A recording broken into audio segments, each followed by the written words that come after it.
Alright, madness. Okay. Hello, everybody. Welcome to CJAC Gaming Insight. My name is Cole Larson, and I am your host. Today, we will be talking about Gamergate. But first, allow my colleagues to introduce themselves. My name is Connor Chabot, and my gamer tag for Xbox Live is The Condon. Hi, I'm Alex. My gamer tag is on 3DS is King Corey, and my friend code will be below somewhere, so you guys can follow me and we can Animal Cross because that's the best game out there.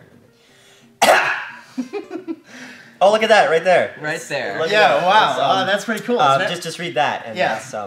That explains everything you need to know. We like using effects. Alright, so now on to Gamergate. So, gentlemen, let's discuss mainly what is Gamergate? Because there's probably a couple people out there that don't know what it is. Gamergate was a discussion way back in like early September of 2014, and it was generally a discussion on the internet where it was a discussion about game developers and game reviewers and the relationship between like game developers would pre-release their games early so that game reviewers would give them good press. So that was tier 1 of Gamergate. Yeah. So it was a game developer named Aaron Joney that made a blog post on the internet saying that his ex-girlfriend Zoe Quinn, thank you. Yeah. Zoe Quinn, they had an intimate relationship, but then he made a blog post about when she dumped him, he alleged that she was cheating on him with another game developer. Actually, several. Yes.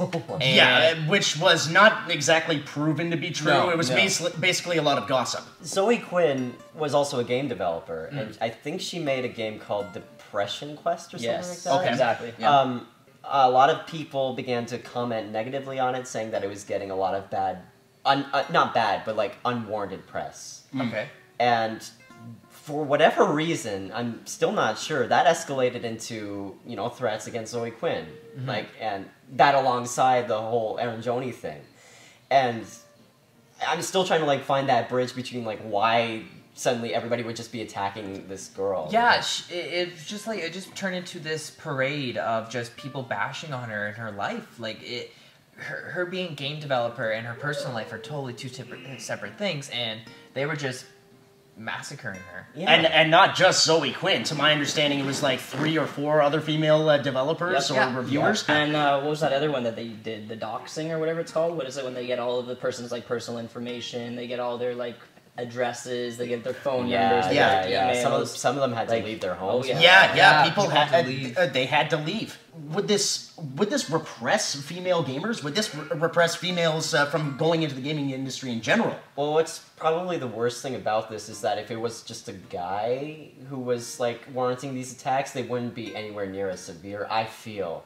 Yeah, I feel like gaming community in general is supposed to be people a once known introverted hobby, but people I feel now, since of social media and online capabilities, people have been able to connect and find those relationships, and those I feel a lot of them would be introverted and not really social, but I find people can have that foundation of video games and they can become friends online and create connections and network. I believe there was a few articles on CBC, and it talked about it interviewed some of these girls that were playing an MMORPG, and basically they were talking about how they felt scared to choose female avatars as they played. Exactly. And so they would literally choose. That's so true. Yeah, they would choose male characters to not get sexist comments. That's scary that you have to hide behind your true gender. Well, imagine if you're somebody who doesn't play video games or anything and watches the news and sees something like Gamergate happen.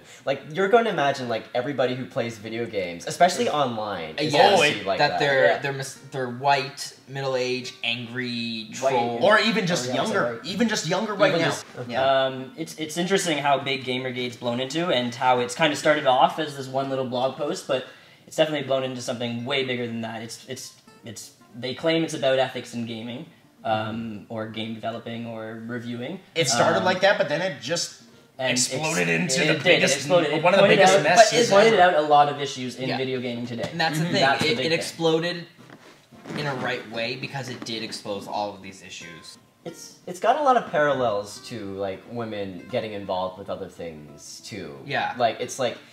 There has been a definite effort to diversify audiences in video games, and for video game developers to try to get as many people to play their games as they can. Yeah. And I get the impression that these people who are initiating these attacks are sort of are like you guys say, like can't sort of comprehend. Yeah, that they this can't sort of thing switch. can happen. They're afraid that their identity is being taken away from them. Yeah, That's actually, exactly. Yeah. Or they're being threatened in some way. It's Like- just it's just an inclusion. They couldn't accept the diversity of women in the prominent display of women in game development. Game development. Because women in games is prevalent, but it's very sexist. Oh, yes, indeed. absolutely. Yeah. It's not the sense that like women aren't apparent in video games. It's the depiction of women and how they're portrayed in video games and their lack of representation in game development. You guys had a bit on Anita Sarkeesian. Yeah. Right? Yeah. She had a web show where she would discuss video games and females' portrayals in those video games.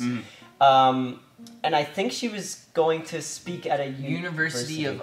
It was specifically because she did one episode. Yeah, that she did one everybody got episode really and mad it about. got really popular and she would still want to talk about the depiction Yeah. of women in video games. Yeah. And what happened? Well, somebody gave her and the school a threat, actually. That's Yeah, what and whoever shows up.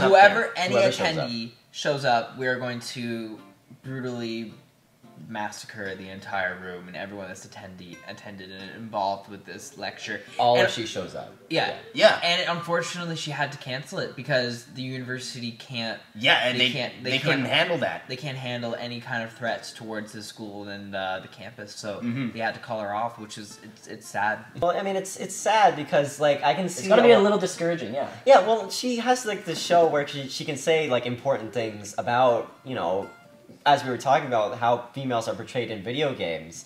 And again, it's these people who, I guess, just can't switch off their brains to the way of thinking, like, this is They how can't things should step be. out. They can't Yeah. distance themselves. It's And they it's also a- can't embrace we're in the 21st century here, and we're different than we were when video games were first invented. There was a Law & Order SVU, Special Victims Unit episode that kind of loosely based itself around the Anita Sarkeesian story and Zoe Quinn.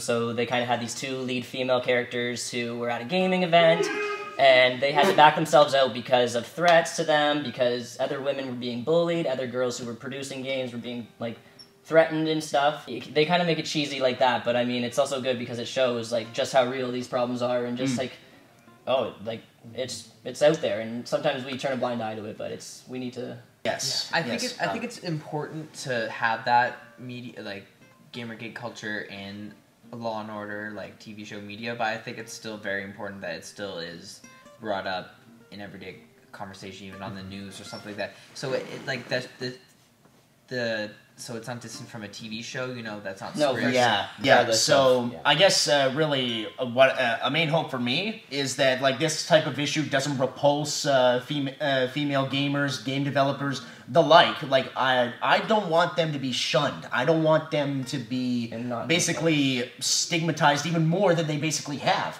Like ever since this issue. I think we are limited by who we are. It's but, so but, true. But as gamers, I think we can sort of say that that's not all gamers. Yeah. But no, yeah. Like the whole community is not just those people.